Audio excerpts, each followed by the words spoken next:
Hoy! It's been a while since gumawa ako ng video telling you how I go about my day or my week. Kaya naman for this video, sige isama ko kayo, pakita ko sa inyo ang typical day ko lately bilang isang doctor, nutritionist, content creator, medical editor, at TV presenter at isa ring anak. Alam niyo naman, buong linggo ako nakiklinik pero I start my day with a workout and then we have meetings here and there and also I write my scripts and do my business things. On Thursdays naman, makikita niyo ako sa TV live sa umaga and then hindi niyo lamang alam, pag-uwi ko, makiklinik, magdinegosyo and all other things pa ako. Kaya kung papansinin ninyo, hindi biro ang ginagawa natin para lamang makapagbigay ng impormasyon at magserbisyo sa mga nangangailangan.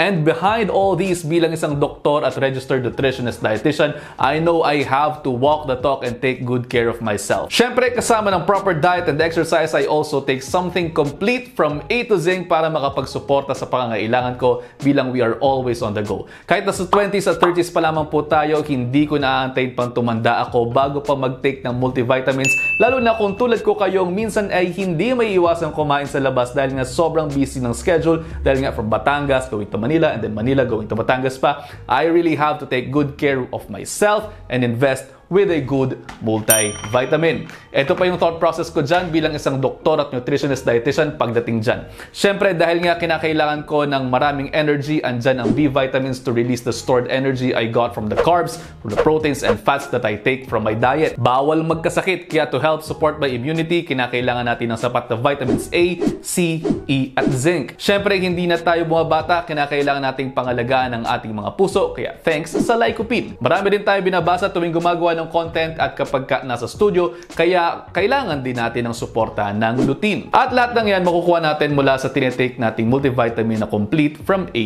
to Z. Kaya anong kinakailangan hanapin sa multivitamins mo? Yung on top of energy at immunity ay mayroong iba pang benefits para sa puso at sa mata, complete from A to Z. Dahil kung sinasabi ko sa inyo araw-araw na ayaw ko kung magkasakit kayo, eh syempre dapat ako rin walk the talk nga, di ba? Dahil nga sa huli, tayo lang din naman talaga ang magtutulong-tulungan, kaya naman yun lang for now, i-digest nyo muna dahil ang gusto ko ay healthy kayong lahat. See you on the next episode. Ingat!